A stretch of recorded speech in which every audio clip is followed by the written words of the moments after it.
because of a streaming issue. Ecamm Live informed me. So anyway, as I was saying, let me just do a little dance because we're back on again. So hopefully this is working. Can you hear this? Yes.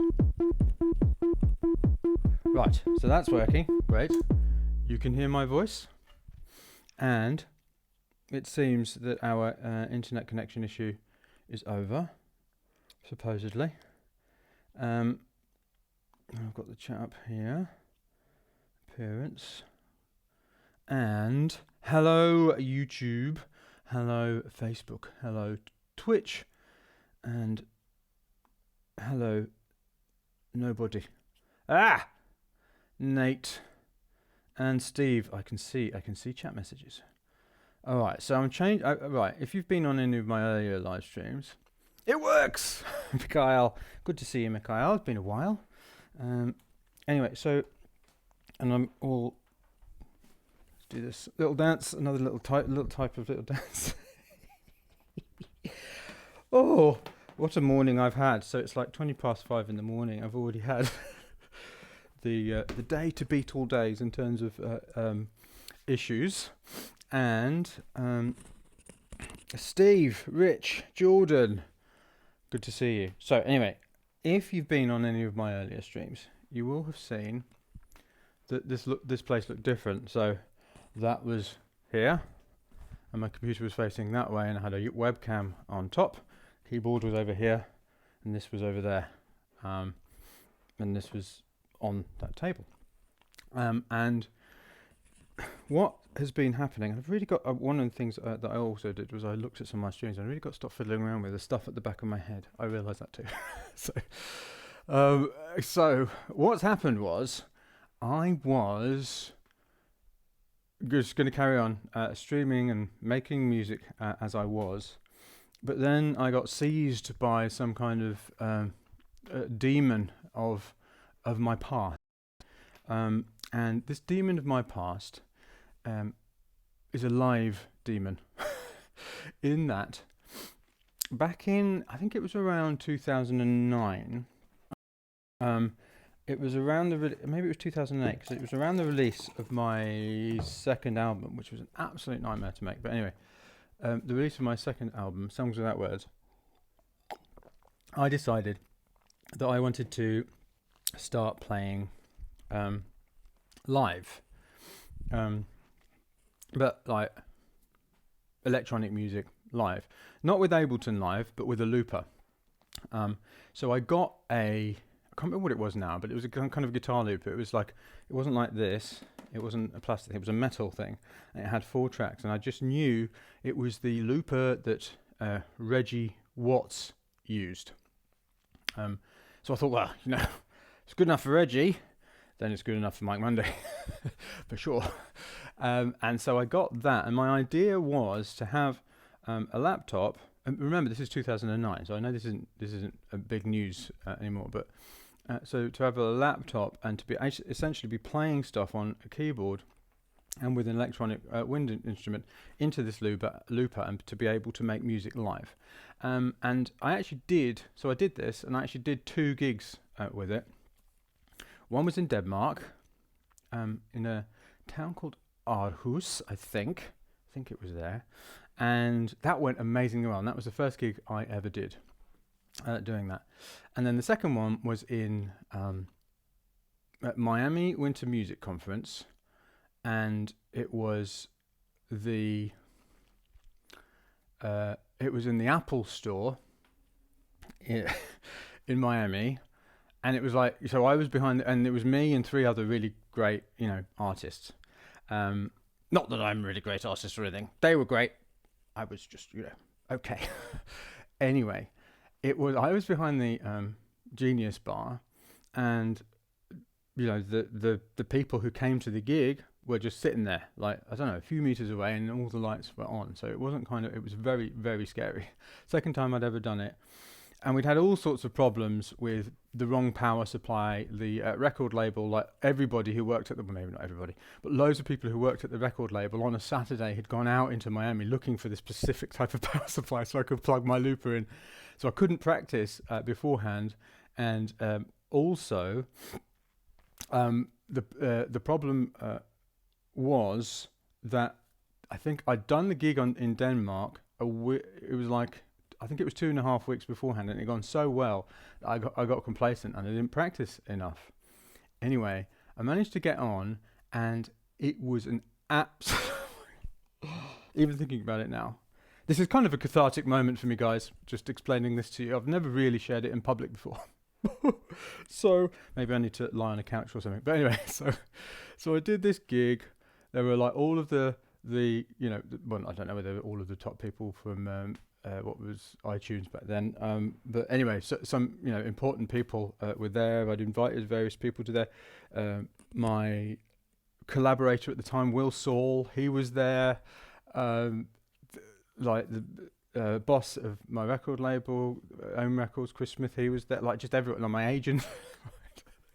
And it was such an unbearable crash and burn. I mean, it literally, nothing worked, and I got totally freaked out. I played wrong notes. It was literally one of those moments of shit. It was one of the one of the worst moments of my life. I think that's overstating it, but certainly in terms of music, I wanted the ground to swallow me up.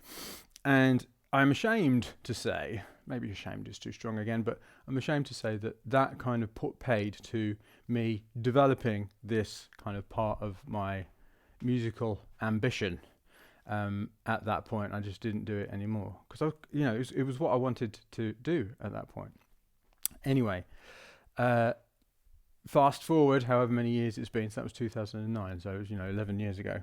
And obviously I went into coaching and did that and stopped making music, and I come back to making music. And when I came back to making music, one of the things that when you coach for a long time, and you don't do the thing that you're coaching, but you have done it for many years before that, you get this like a massive benefit of distance, objectivity, and hindsight. So the embarrassment and all the things that went wrong and all the failures kind of fade, and all you see is just a much more clear view of what it is, maybe what you would have done differently, all of those kinds of things. And when I came back to making music, I had this insight that actually one of the reasons that my stuff is, in terms of my coaching stuff, my courses, my training, when I coach people one-to-one, is as it is because of the performance thing. Like it's like I've been a practicing musician since the age of 7, and it's like one of the things I think we're in danger of losing when we produce everything is not that production is a bad thing, is that we forget to practice basically. So when I came back to making music, one of the first things I bought was this RC505 loop station, because I had this idea that that's what I was going to start doing. Anyway, it turned out that me actually using this thing and getting back into making music and remembering it all, and it was just way too much of a mountain for me to climb. So with the first album, I decided to at the begin, which I released last year, my comeback album if you like, I decided to release. I decided not to do the kind of performance thing and simply make music in the way that I had been before, the way that I was comfortable with before, which is essentially in a DAW and make it like that, produce it. But obviously this live kind of little bug that I'd got. When I say live, I don't necessarily mean I have to go to event. I don't have to be in a room with them, but just this live bug never really went away. And as I've started this live streaming thing, and also got inspired by seeing Mark Rebellet doing so well what I wanted to do back in 2009. If you haven't seen that guy, it's the guy in the robe who takes his clothes off and makes music live. Absolutely brilliant what he does. So being inspired by him and thinking, that was what I was trying to do in 2009. And you have all of those thoughts like, well, if I'd have just carried on doing that, where would I be now? And all that kind of stuff. Anyway, in doing this live streaming and all of the splurges and the Splurge challenge and all of the things that I've been doing, I've been kind of going more and more back towards, if you like, returning to this idea of making music live, if you like. And I really want to investigate how to make it kind of live on the fly, but then at the same time would like to see how it works to actually produce some of that stuff into kind of the production stuff. So it's almost like record the live performance and then turn that into a kind of produced piece of music, if you like. And that is kind of something that I've helped some of my masterminders do, some of the people who I meet every 2 weeks. If Steve is watching, I'm talking about you. Marius as well. So with these some of my masterminders, I've been helping them do that, and now it's something that I think I wanted to try. So anyway, this weekend I was like, okay, I just feel like I need to do this, and so I started just plugging things in differently. And I was like, but the thing is, that's not going to work because that's got to go there, and just ended up going down this rabbit hole and ended up taking the whole thing apart and putting it back together. Anyway, all of that is to say that I didn't finish because I had to spend time with family, obviously. So I'm still kind of in the middle of setting it up, which is why I was late. So it's great to see so many people. Phil, hi. Rich, David, Daryl, Samuel, Gerald, did I say that already? Richard, Sarah, Ferdinand, Mike. Dry saying, and there's an important question. The screen on your iMac is reddish. Is that on purpose? To eliminate blue light so you can sleep? Or is that an iMac from 1990? No, that is on purpose. I have it as warm as it's possible to go, essentially. So yeah, no, that's to stop the blue death rays from going into my mind. So anyway, what some of this, and by the way, for any people who are new to this live stream, you are free to ask as many questions as you want. This isn't just about me making music. It's about me kind of helping you with your stuff as well. So you can ask me questions about what I'm doing, or you can ask me questions about any challenges, obstacles, problems, or anything that you've been encountering. That's part of this, and feel free to do that. So let me just see. One of the things I'm doing here, and you'll have to bear with me because this is all new, is, and I'm just going to what I'm going to do first is I'm going to talk you through how I'm doing this. It can't be more narrow, apparently. Okay, never mind. Right. So let me put you down there. Just moving my screens, moving my windows around. So I've got the comments. So first of all, what's going on is this computer here is actually doing the streaming. So that's you see that there? That's the stream, and I can see we're live, and I've been rabbiting on for 13 minutes. Okay, and what I've got is actually now what Logic is at this point really is something like a little bit like a tape machine, but also it's giving the speed at which we're going. So at the moment this is on 146, which is quite fast, as you know. So when I press play here, the multi-clock is sending a signal to this, which means you can go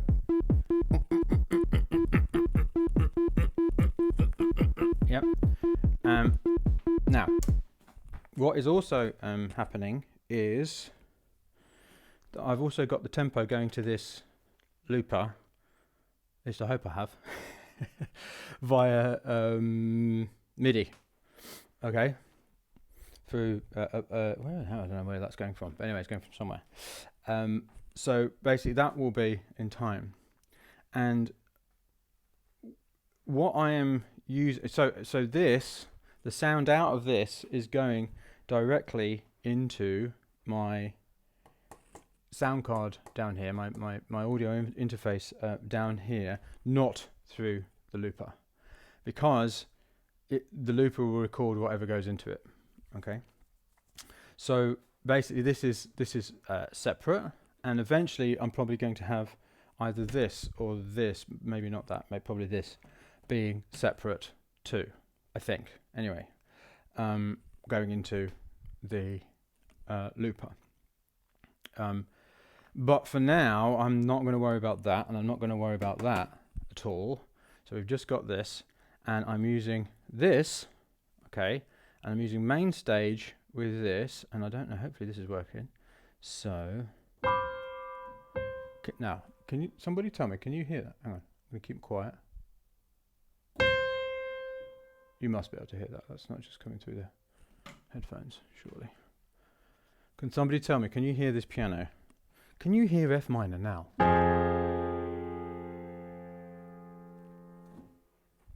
What I could do is actually check. So this was what I was in the middle of sorting out. Yeah, I think so. Okay. Great, Alex. Thank you for letting me know. So this main stage I got going into the looper. Okay. And great, thank you, Terry.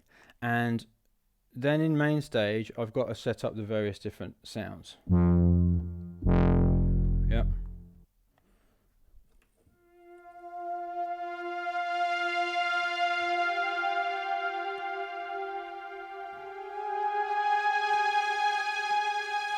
I had to put the poo face sound in there.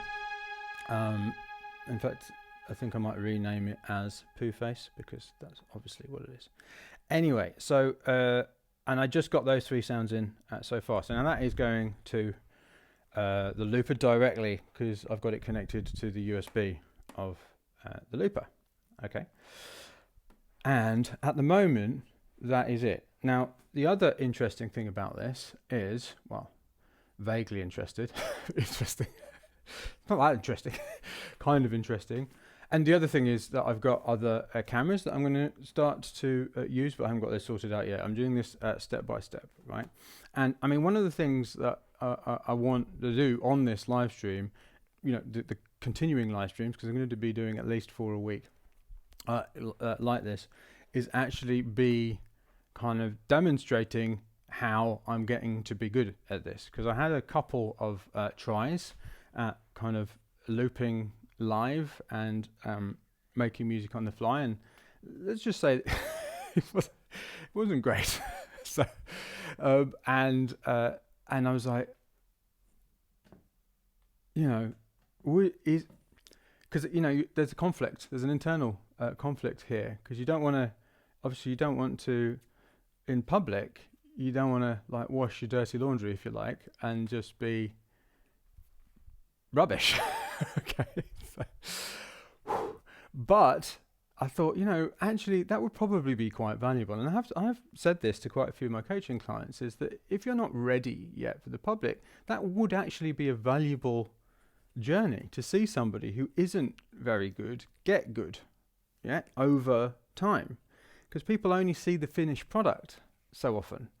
And I think, you know, the more that the internet changes how we're connecting with people and how we're connecting with our audience, it's like it's less about being a finished product and more about being work in progress, right? So I thought, you know, if I'm gonna really, you know, live my message, then I'll just start right now and be rubbish in public, which I've already managed to do quite well on quite a few of my Splurge streams. But essentially, you know, what I'm going to do is show myself finishing various things using this kind of new method. So yeah, I mean, and you know, the thing is, I don't really want to put myself into the I'm a loop artist. Yeah, that's not it at all, because there's lots of different ways. You know, I'm more interested with the what looping is good for, and what it might not be so good for. I'm not going to be like, I will only use a looper and nothing else. It's not like that. It's just I have a feeling that there's some great stuff available by actually taking this, the way that I splurge anyway, a step further, and trying to kind of create ideas on the fly. This, then this, then this, then this. Yeah, and then taking those recordings almost as starting points and seeing, what I can do. So I'm not really I'm not really thinking this is like I'm going to become a looping artist. So right. Oh, I definitely do believe in myself, Sean. In general, it's just I I definitely do believe in myself. I just don't believe that it's going to be very good yet because I haven't practiced. So anyway, let me have a look. And the other thing, right? Okay, so hang on. Let's look here. The other thing that you can do, because what I am interested in, and this is what I was going to do today. So I'm layering new upon new. Is I was going to. Oh, I wish I could remember what it was called now. I was going to use.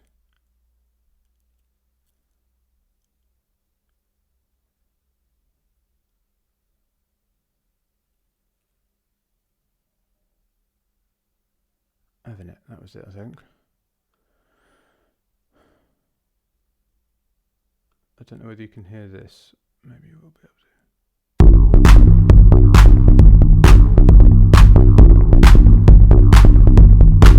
Oh, it's probably really loud, isn't it? I think that's the one. I'm almost sure it is. So I was going to use that as a starting point. Okay, so that's another thing I haven't sorted out. Come on, window. Where are you? All right. Actually, what I could probably do. Can share my screen, can't I? Yeah, there we go.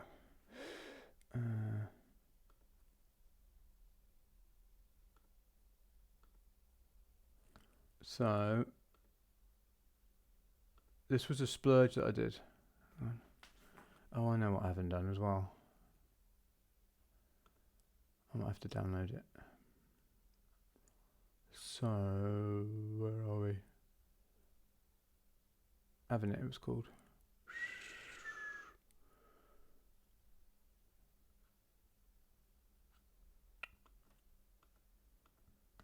I was a fool. I was a fool for there we go. I was a fool for actually taking on this project over the weekend when I was supposed to be. I'm going to have to do that as well. Hopefully this doesn't destroy the stream. Yeah, taking on this project. Oh good, it's a really small one. Brilliant. When I was supposed to be with family. Okay, actually it's changed. What can I do?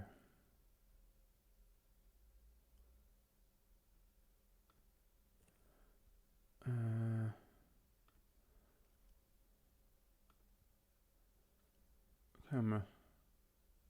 Let's try that one. Hello. There we go. Right. I'll get this sorted. Soon. But anyway, so close. Nope. Because obviously, what I can do, talking about on that subject of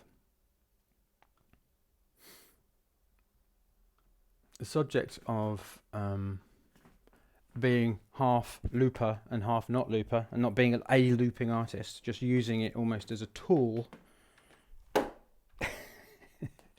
Using it as a tool to get sort of different ideas or interesting ideas. I can obviously, while I can use the Logic or whatever DAW I'm using at the time as a tape machine, I can also, it can be kind of a hybrid. Yep. So, I always, one of the things I always wonder about is people who are very what's the word? Almost like they have a philosophical, this is what I do. Like, I only use this. And they kind of use it to define themselves as like in a kind of, it's almost like a philosophical way. Because there's a difference between what I do, which is I'm choosing to use these tools right now, and I'm going to focus on these tools right now in order to create a result, and being kind of philosophically attached to those tools. I only use hardware. I'm only going to use hardware. I'm only analog. No, only digital. Only, it's just like, for me, I'm always a bit, not sure about that. Because, different things bring different results, and they're not necessarily better, not necessarily worse. I'm not going to get into an argument with anybody whether this is better than that. So I'm kind of a little bit wary of that kind of thinking. So I think, for me anyway, what's much more interesting is how you can put different things together in order to develop your own thing, rather than saying, I only use this for the rest of my life. It defines me. Everything else is rubbish. Doesn't make sense to me. So, so I've got a few questions here. Actually, what I'm going to do, I'm going to turn up the size of these comments, because it's like this screen is a bit small. Scale. Here we go. There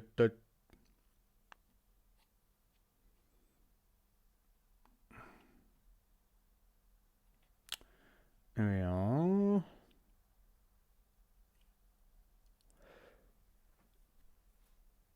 MG, what do you think about struggling with mixing? My problem is that I don't like how my track sounds compared to commercial tracks. Well, one solution would be to, as an experiment, get a good mix engineer to mix your track. That would be one thing to do. Because just the act of getting it to them and then the interaction that you will have with them will teach you a lot. I would probably do that before I got any mixing courses or anything like that. Okay, so that's the first thing. The second thing is often people say, I don't like how the track sounds. And I'm not saying this is true of you, MG, because obviously I don't know you and I haven't heard your music. So I've got no idea whether this is true of you or not. So please don't take this the wrong way. But often when I hear people's music and then I ask them, so what do you think needs improving the most?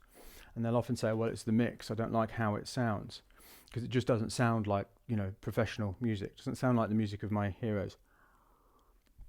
And I'll listen to their music and I'm like, to be honest with you, I don't think that's the problem. Because the thing is about mixing, it's something very, it's more quantitative than in terms of quality. It's more obvious what's wrong with it than, for instance, is that a good enough this, or is that a good enough that, And often, actually, the real problem is earlier on in the process. It's what I've noticed time and again.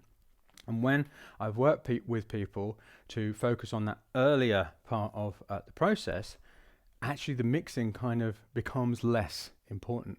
So I would suggest that you might have a problem with actually identifying something, because really what I found is the very best music I've made is relatively easy to mix.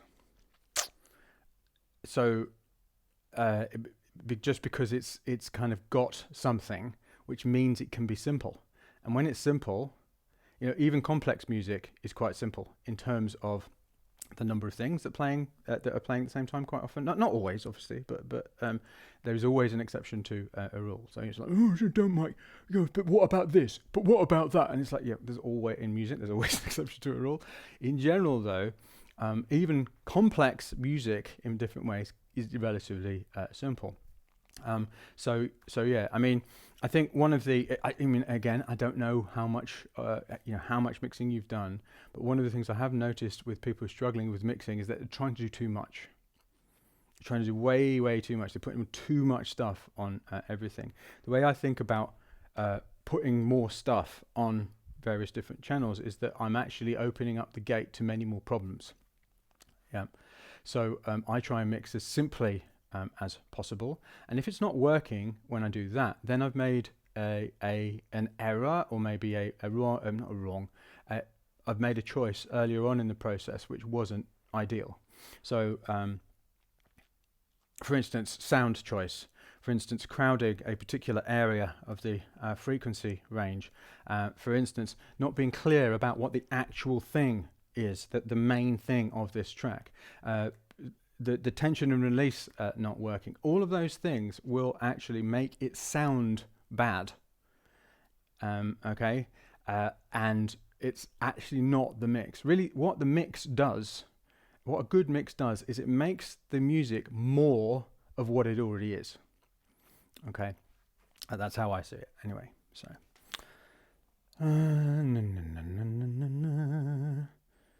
Steph, you really have to tell us where you find all these amazing t-shirts. Legendary all the time. Yes, I have been asked this question so many times that I'm actually in the process of getting my own t-shirts designed. so watch out for that. I can tell you where I find a lot of my t-shirts though. In fact, I can tell you it's not often me, it's often my wife. So thank you, Sally. But there's a website called Threadless, and there's loads of great t-shirts on there. So have a look there. Yeah, sorry about the clipping on the computer. That's because I haven't sorted out that level. I won't play that on there again today. So, Daryl, are you going to loop with your mouth or vocals, or just using instruments? Just using instruments at the moment. So I've got my mic plugged straight into outside of the looper. At the weekend, when nobody was watching, I did actually do some voice stuff into there, but I need to take this one step at a time. I'm not ready for that yet. So I wouldn't be singing anyway, and I wouldn't be beatboxing because that would just be ridiculous for me to do that. I'll just be doing things. So,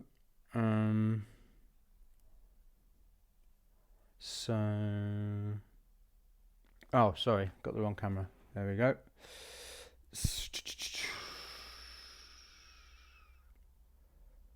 Where are we?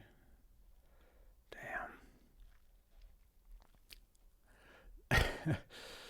So, where are we? What do I do now? There. And front. Nope. There. Oh, wrong one. No. No.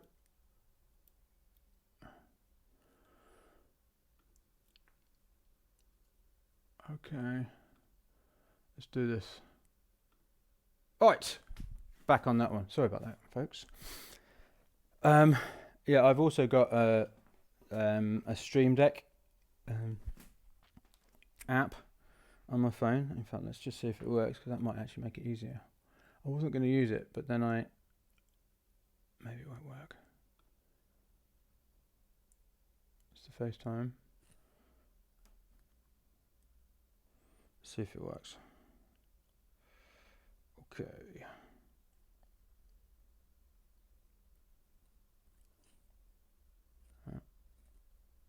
Yep. Okay. There we go. Hopefully that will make it happen. There we go.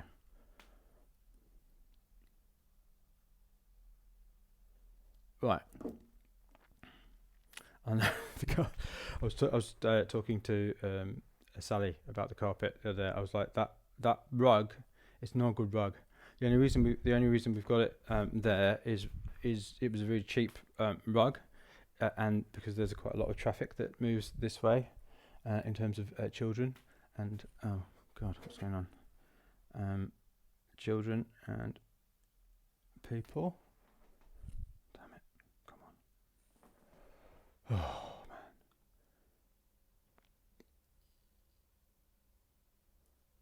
I will get this sorted for the next stream. Hang on. There we go. Yes.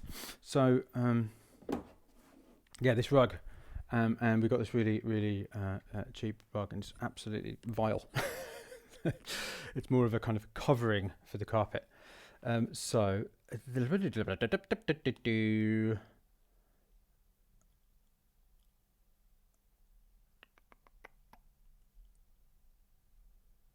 okay, Phil, what I do find quite interesting is the fact that most of the studio is set up so there's no sitting down and being lazy whilst making music. No, I've definitely found that standing up really works for me. When I sit down, I kind of do different things, and also just making things easily accessible is really helpful as well.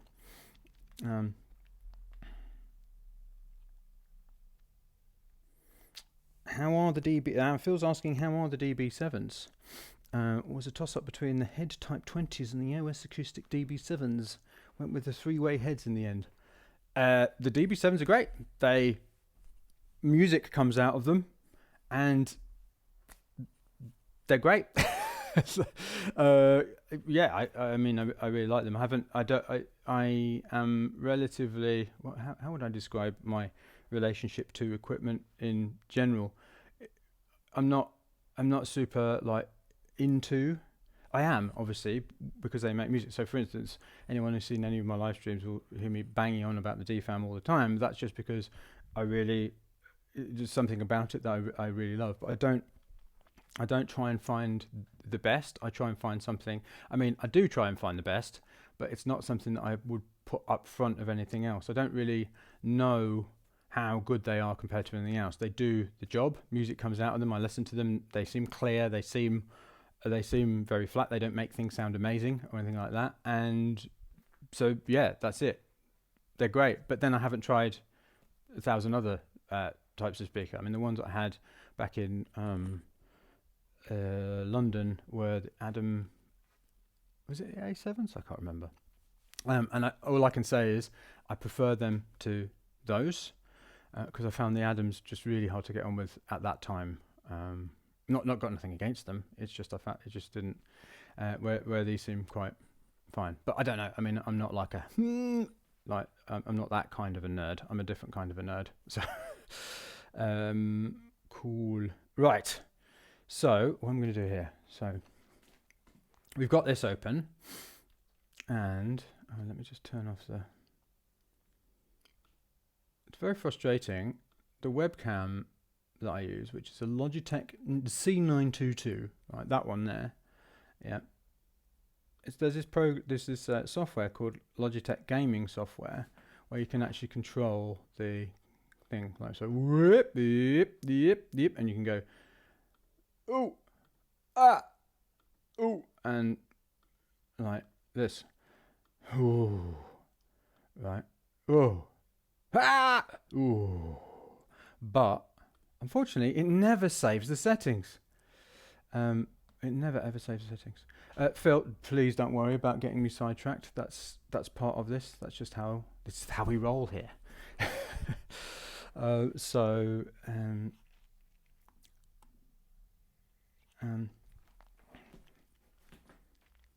Please feel free to ask questions and talk. This is a two-way thing, right? So anyway, this is the Splurge that I did.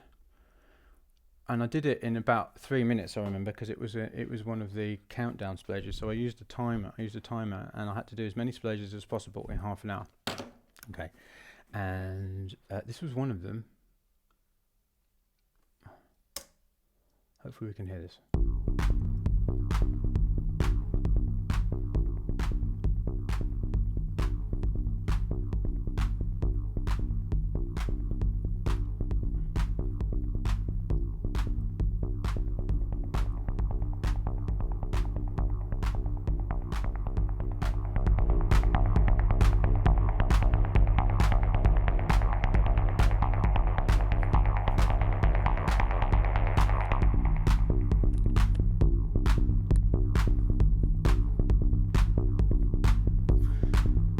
Very simple.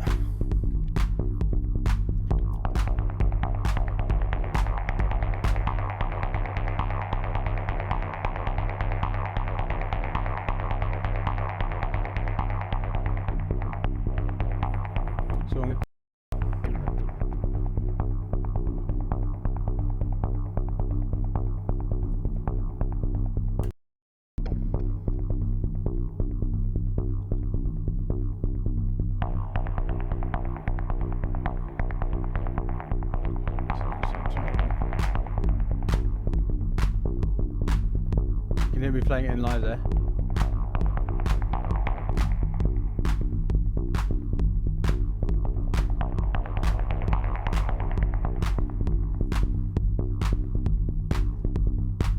Okay.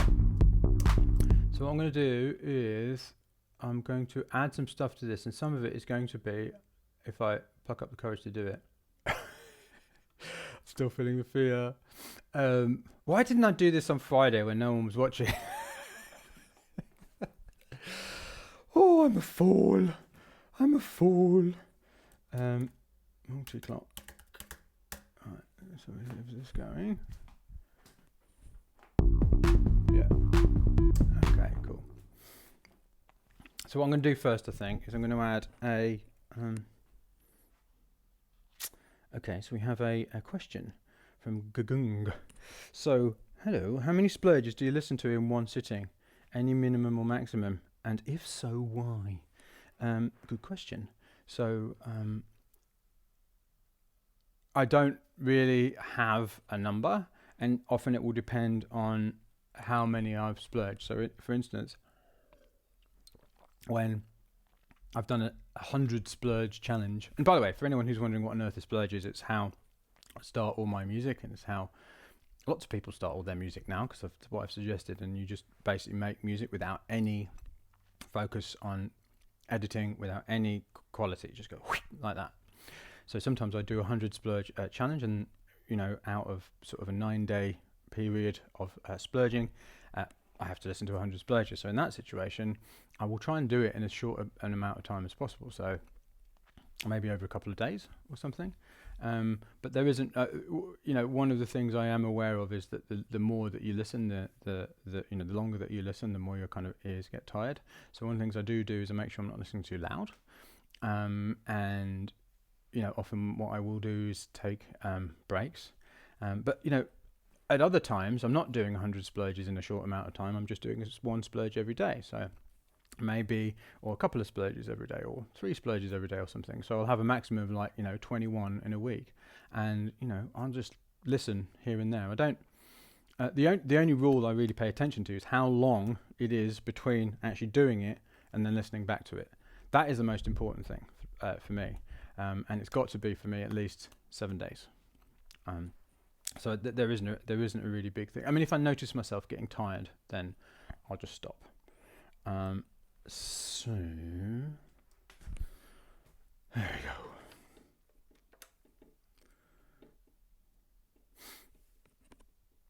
That thing that I had already sounded not too bad. Actually, the other thing I need to do is add a audio track. Alright.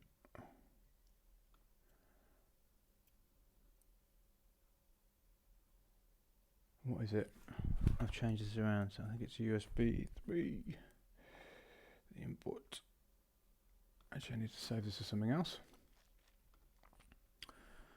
I probably ought to change the camera as well, but I'm not going to do that right now because then I'll forget to change it back. Or maybe I will.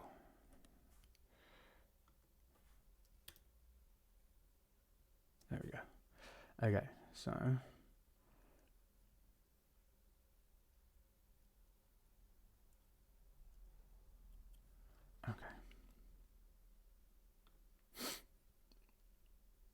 is that working? In there.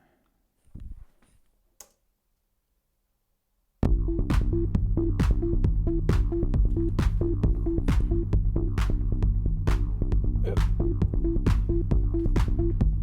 Alright. That's 6. I'm just going to sort this out on the flight, because that's 4. Okay, so we've got 6. And we got 4. Oops. Yep. Got 6. There we go. Oh man. You've always got to select Ecamm Live, which is why the Stream Deck would be useful in this case. There we go. Alright.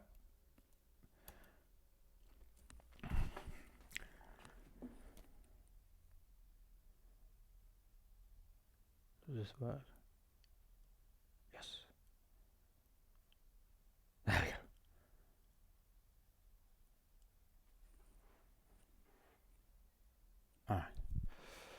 So many things to think about.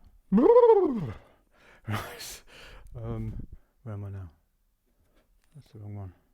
This one. Nope. Come on.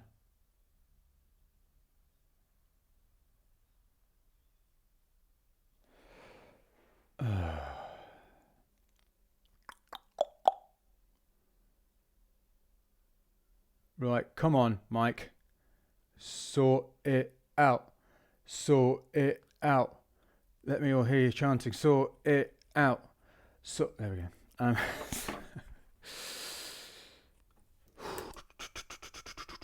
It's all right. I'm not too worried. It's funny. Being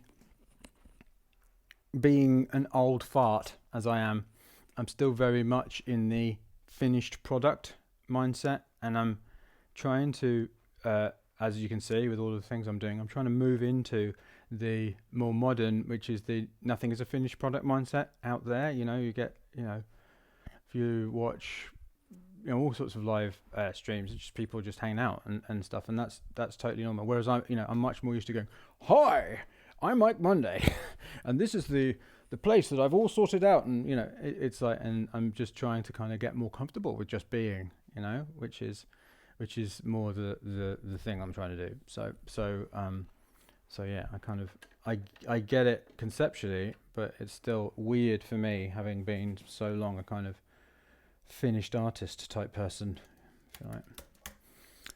Anyway, what I'm going to do is I'm just going to have a little play with this defam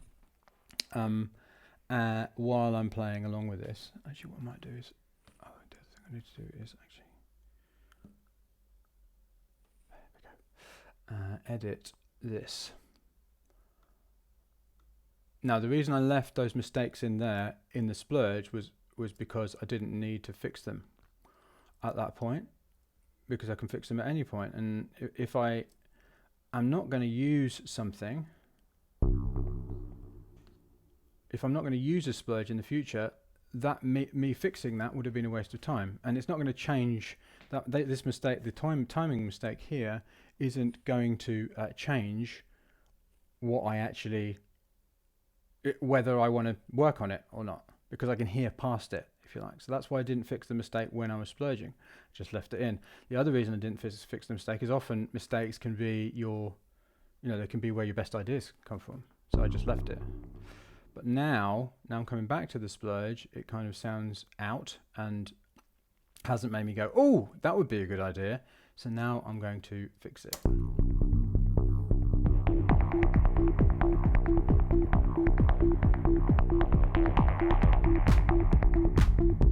Now it must have been something to do with the playback, because it seems fine now. Okie dokie. Back to the DFAM. I'm not going to record it just yet. And don't forget to do, which one was it? I think it was that one. Yes. Right.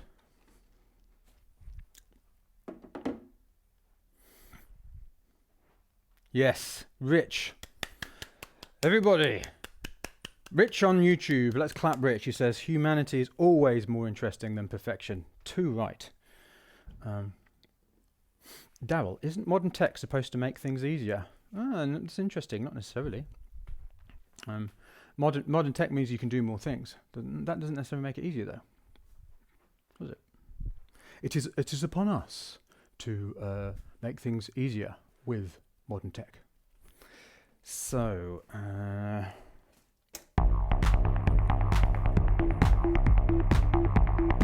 that's quite good already, isn't it? Let's see if we can get a bit of...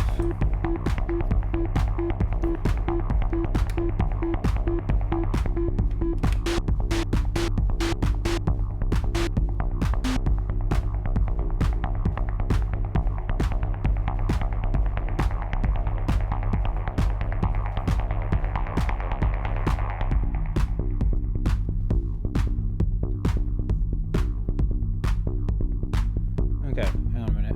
So pitch to sound.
a bit so I can hear what's going on.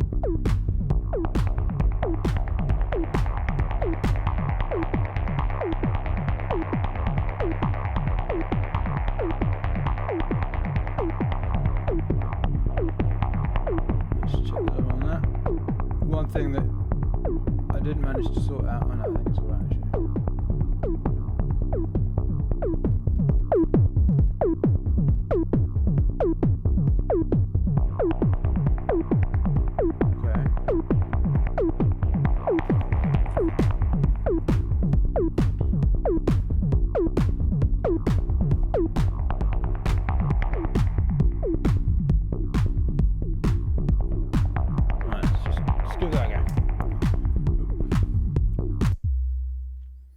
See me over there when I'm doing that? Yeah. Probably see the back of me. Right. What I'm going to do is I'm just going to do a little take. Yep. For double that amount of time. See what we can do. All right.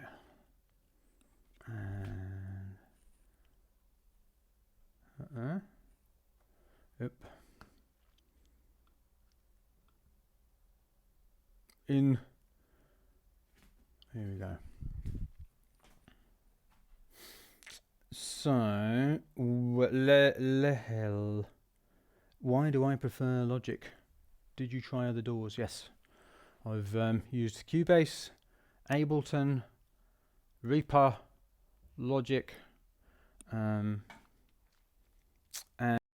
I don't know. Why do I prefer Logic?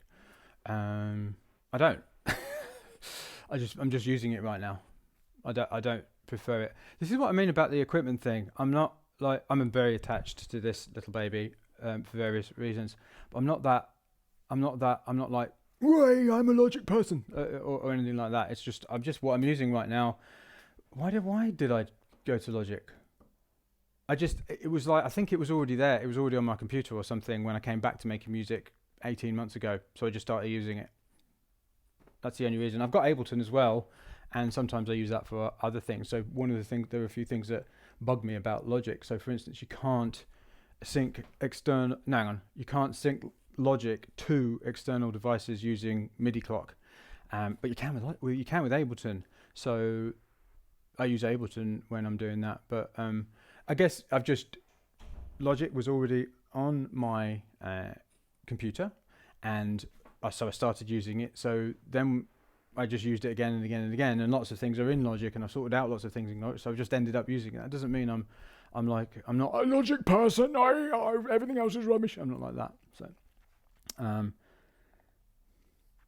hi Mike. We have a. Here we go. Incoming. These days question. These days. So Rick says, sorry Rick, I'm pulling your leg. But Rick says, what do you think about everyone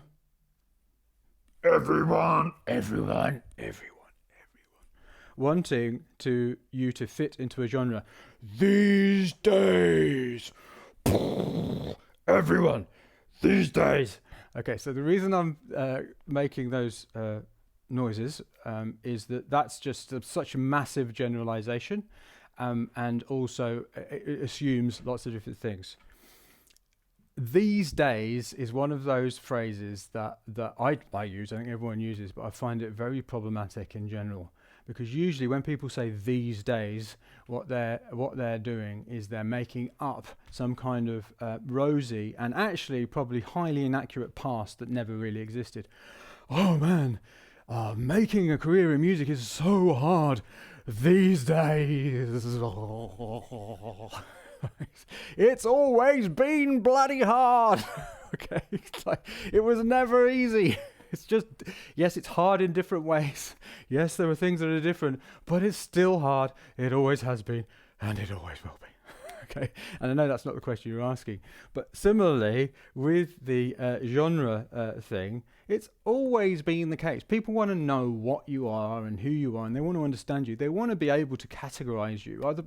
Because if they didn't, then the world is so confusing. There's so much information. They want a shortcut to know, okay, so what's this all about? Immediately. Which is why people want to know what genre you are, and why I think a lot of music producers want to be in a genre, because they want to do well, and also often because the people they like are in a particular genre. But that's always been the case. It's never been any different. It's not these days, and it's also not everyone.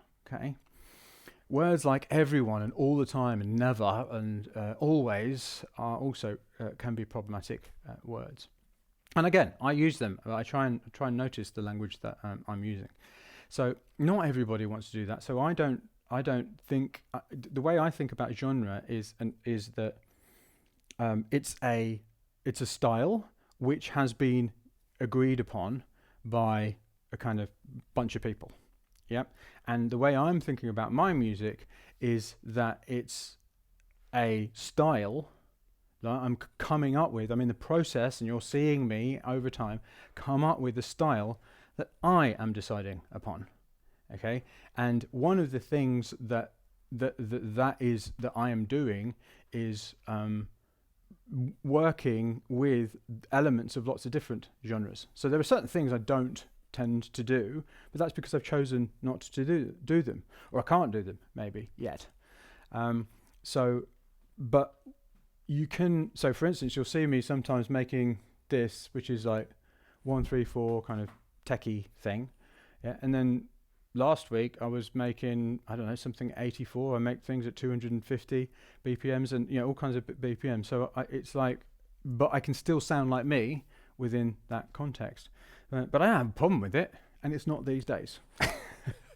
It's just, one of the things I do encourage my coaching clients and my people to do is actually find their own style, which could be, although it doesn't have to be, genre independent. Because if you think about it, a genre is a category that everybody has agreed on.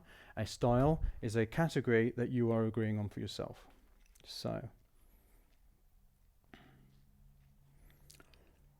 Rick, I just got the impression in order to get on playlists, etc., you need to fit into one. That may well be true to get onto certain playlists. But, is that what we're trying to do here? I know one of the dangers with that kind of thinking is that, you see it in the music industry all the time, is that the getting on the playlists become what we're doing. Whereas it's just a means to an end. Really, what we are doing is making music we can and seeing what happens, right? And in order to make the very best music you can, if you start kind of making music for playlists, then I just don't think that you're going to make the best music you can. Yeah. And really, that's what defines success. Yeah. And I'm sure there are some playlists where that isn't the case. So,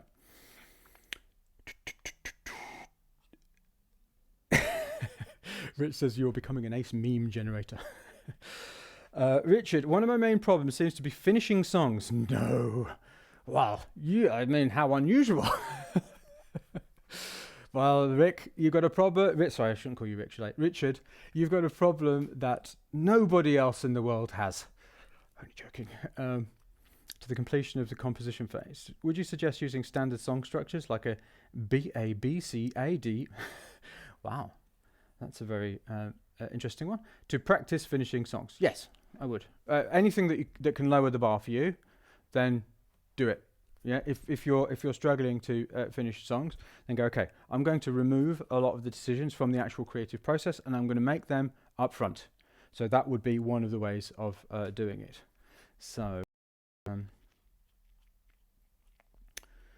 okay.